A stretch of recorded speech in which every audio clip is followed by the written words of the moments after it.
Я, пожалуй, самый молодой участник Великой Отечественной войны.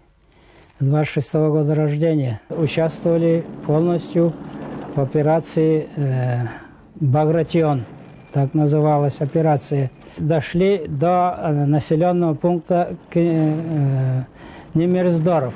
Особенно этот участок фронта мне запомнилось. Почему? Потому что наша армия, 11-я армия и в составе этой армии наш корпус танковый оказались в окружении. А прямо на нас шел 3-й танк. Этот танк уже вот-вот нас задавить, и мы скорее взяли ружье и гранаты и выносную ящейку туда, по траншею назад. Вышли и сзади прямо в упор расстреляли. Потом несколько гранат туда кинули, пехотинцы уже рядом стоящие, и общими усилиями уничтожили этот танк.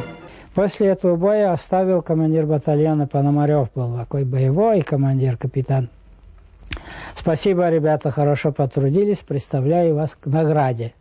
Какой награде? Ну, думаю, медаль какую дадут, может. Ну, вот, в действительности, через полгода прислали звание Героя Советского Союза.